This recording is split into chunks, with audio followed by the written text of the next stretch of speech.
Hello everybody, welcome to Awesome Rusty Bucket. Subscribe to the channel if you are new and drop a like on this video, but we're doing hot takes. Let's get into it. 2017 John Wall is on a same tier as 2011 Derrick Rose, but might be better because he's a better passer, defender, and had a worse squad than D Rose while putting up similar numbers to him. Well, I don't remember the Wizards' specific 2017 record, but I don't believe they were the first seed in the East. I could be mistaken on that. I believe they were a middle of the pack playoff team, like a 4 or 5 seed. And I'm not going to bother fact checking it because it's just a hot takes video. But I will say, I don't necessarily agree about the worst squad. I'd say Bradley Beal, and I believe it was Nene, and it was Gortat still on the team at that point. I believe he was.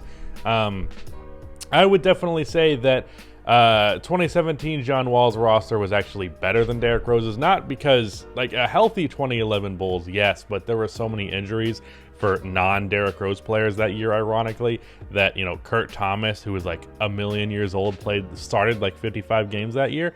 But in terms of just looking at them as pure players, yes, John Wall is a better player. You know, John Wall averaged more assists. I don't know if he's necessarily a better playmaker because high volume of turnovers, and then also him dribbling the ball more than he should. Like, this is my true point guards thing. Like, I don't love when a guy dominates the ball constantly and then there's no playmaking outside of him. And Derrick Rose was a more efficient playmaker, but I would give Wall the edge there. But I think oh yeah, he's definitely a better passer thing is just a matter of assist per game, which is not the correct way of looking at playmaking. And then defense, obviously 2017 John Wall lockdown defender. Derrick Rose in his MVP year was a good-ish defender, but nothing special. But outside of that, Derrick Rose, way better score. Like, the efficiency is significantly better. Mid-range shots, obviously driving.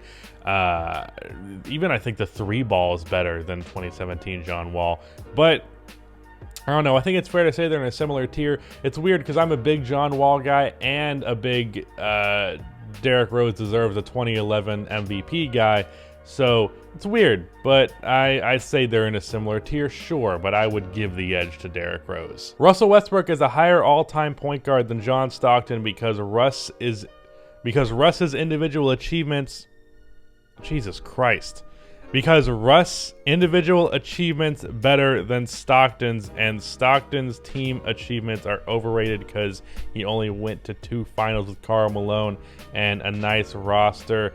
Give Russ that and they in finals more. I don't know if English is not your first language or you were trying to fit that within 280 characters, but you could have just said Russell Westbrook is higher all time than John Stockton because Russell Westbrook is a significantly better talent than John Stockton. You don't have to go into all these details. It's as simple as that. End of discussion. I'm sure that will trigger some old heads or some people who are actually Russell Westbrook haters and not me, but it's true. Sorry. DeMar should be in more MVP conversations because he is currently playing at an MVP level on a good team. This is similar to like the Donovan Mitchell school of thought, where even if you put up MVP numbers and you are on a good team, like a top 3 seed, if people know you're not a superstar, you're not getting that award. Same case with DeMar. Not happening. Slowly but surely, Russ coming off of the bench isn't looking like a bad idea. Ain't nothing wrong with running with the second unit. Manu did it and clearly got rewarded for it, but at the same time, I don't see Russ as the sacrificing type. I really don't understand this bench thing because it doesn't make that much of a fucking difference outside of a stupid stigma that hurts players' careers for no reason.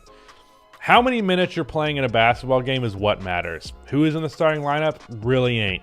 Like, if you bring Russell Westbrook off of the bench and he's still playing 32 minutes a game, it really doesn't make a fucking difference. Like, the argument is like, oh, he should play less with LeBron. I agree. Stagger their minutes so LeBron and Russell Westbrook are playing the least amount of minutes together that is possible. But bringing him off the bench doesn't really make a difference. All it's going to do is potentially piss him off, give him a negative stigma, and there's no positive that comes out of it. Literally, just run the rotation differently. You can take Russ out of the game in the first 2 minutes and it's still him starting, and effectively have him be the sixth man, but it really doesn't make a difference. What matters is the minutes you're playing. And Russell Westbrook is playing 32 plus minutes a night regardless of whether he's starting or coming off of the bench. It doesn't make a fucking difference. LeBron is not seeing another NBA Finals. You know, I don't necessarily know that he's going to be doing it with this team as the games go on. Even though I expected a rough start, I continue to doubt this team just a little bit more every time. But I do think LeBron will see himself in at least one more finals before his career is over, if not for the fact that I think LeBron's going to retire at like 45. So there's plenty of time left. Seth Curry is and has been one of the most underrated players in the league for a while and is easily the best contract in the league. I believe Seth makes like, what, $7 million a year? And I don't know how many years are left on it, like 1 or 2. It's insane to think back to the Seth Curry trade to the Sixers for Josh Richardson, and what was like a second-round pick. That's an absolute fucking steal. Josh Richardson's not good. I remember back when that trade happened, I was like, oh, you're trading some defense for some more shooting, and it makes sense for both sides because the Mavericks need more defense, the Sixers need more shooting. Nope, terrible trade from the Mavericks, big mistake, shouldn't have done it, and yeah, I agree that Seth is very underrated. He's a very, very, very good shooter, and then his off of the dribble and shot creation game has gotten better as the years have gone on, and he's currently averaging 18 points per game at the time of the recording of this video, so shout out to Steph's brother. So I was trying to think of a way to make a joke about Steph being the worst of the two, but I just said Steph's brother. Whatever, moving on. Jaylen Brown and Jason Tatum's play styles are mostly redundant, and the Celtics have to break up that duo eventually. This is another thing that frustrates me. Just because they don't really play off of each other that well does not mean that they are negatives towards each other in any ways.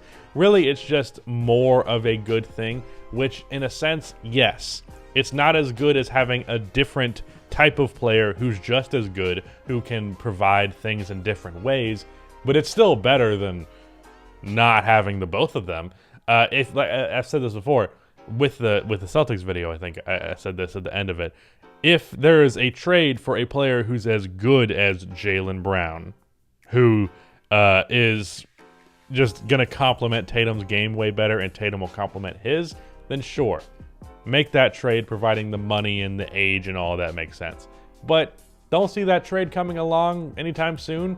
And, you know, if you don't have that trade, hold on to the talent that you have. Simple as that. Westy Buckets, I hate saying that out loud, is the best NBA YouTuber out there.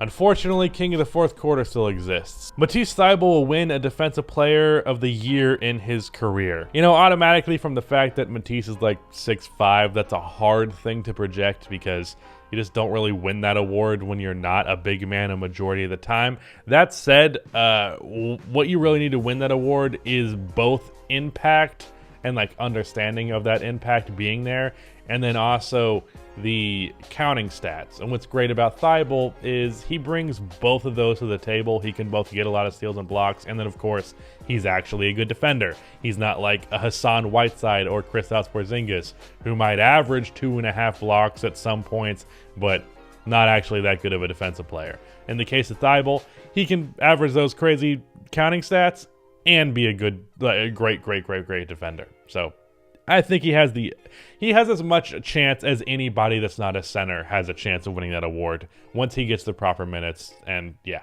let's put it that way. If MPJ does not step it up, the Nuggets are going to miss the playoffs.